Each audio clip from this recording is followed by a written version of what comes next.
홈팀 알비렉스 니가타 포메이션은 4-2-3-1이며 최전방보다는 제공권 장악과 포스트 플레이를 통해 전방 연결고리 역할을 맡고 있다. 하지만 공격 전개가 지나치게 부다의 머리를 활용한 단조로운 패턴으로 고착화되어 있으며 측면 돌파나 세컨드 패턴은 크게 드러나지 않는다.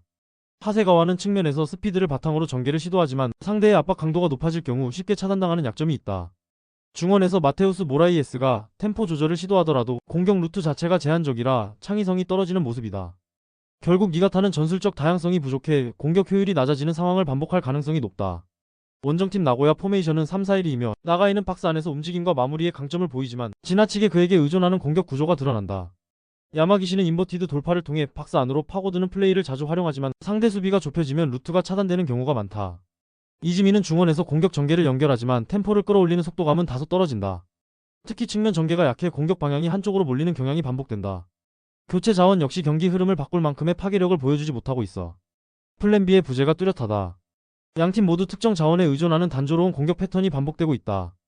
득점 루트가 제한되고 교체 카드마저 힘이 없는 만큼 극적인 전개를 기대하긴 어렵다.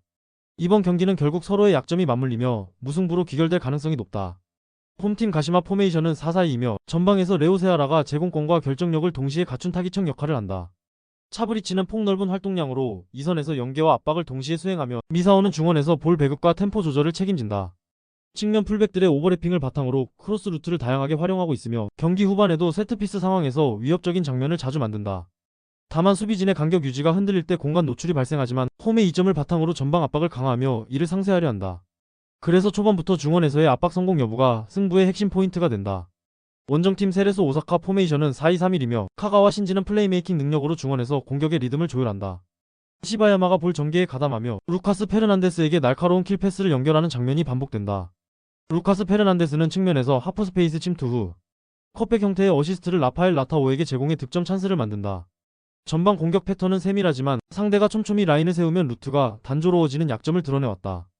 또한 수비 전환 과정에서 압박이 끊길 때 뒷공간이 쉽게 노출되는 구조적 불안이 존재한다.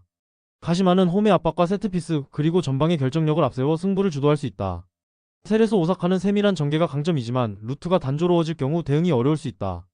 이번 경기는 가시마가 홈에서 흐름을 틀어지고 끝까지 우위를 이어갈 가능성이 높다.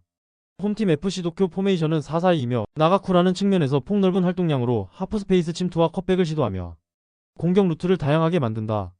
마르코스 기레르메는 빠른 발과 드리블 돌파를 무기로 상대 수비를 흔들며 순간적인 가속으로 전환 속도를 끌어올린다. 하시모토는 중원에서 압박 회피와 전진 패스에 능하며 안정적인 볼 배급으로 경기 리듬을 조율한다. 특히 FC 도쿄는 코너킥 상황에서 제공권을 갖춘 자원들이 반대 파포스트로 침투하며 세트피스 위력을 극대화한다. 여기에 한국 국가대표 골키퍼 김승규가 위기마다 슈퍼세이브를 펼치며 후방을 안정적으로 지키고 있어 팀 전체가 공격적으로 라인을 끌어올릴 수 있다.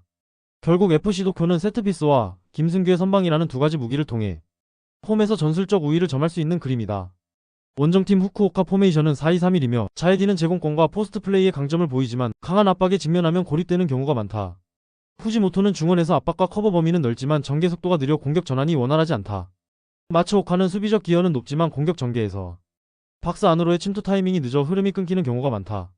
팀 전술 자체가 콤팩트하게 운영되지만 세트피스 수비 집중력이 떨어져 두 번째 볼 처리에서 약점을 반복적으로 드러낸다. 후반으로 갈수록 체력 저하가 두드러지며 교체 자원의 영향력도 크지 않아 경기 운영의 변화를 만들기가 쉽지 않다. 결국 후쿠오카는 공격 루트의 단조로움과 세트피스 수비 불안으로 인해 원정에서 반전의 실마리를 잡기 어렵다.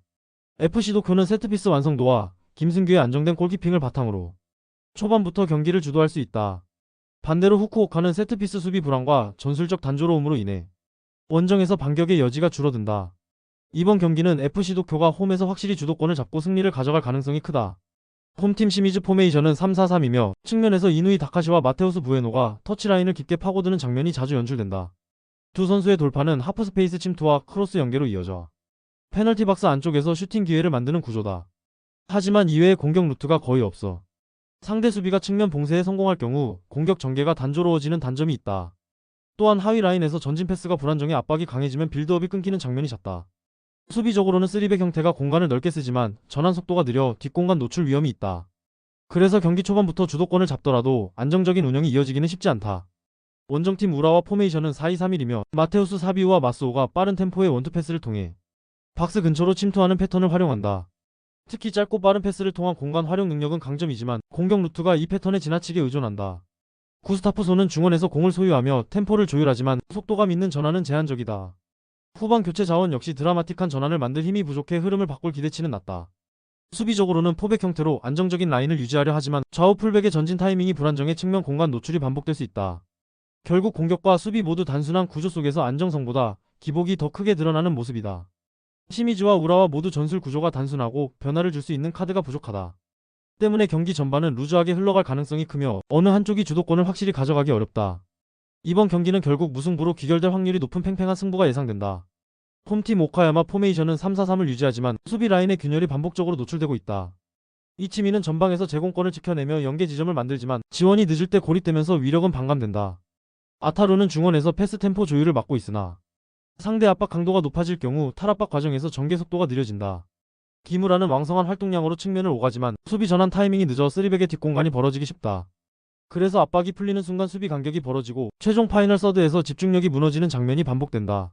이러한 구조적 불안은 상대가 대각선 침투를 가동할 경우 치명적인 결과로 이어질 수 있다. 원정팀 요코하마 FC 포메이션은 3-4-3이지만 공격 전개 시 측면 자원들의 움직임이 전술적 다이내믹스를 만든다.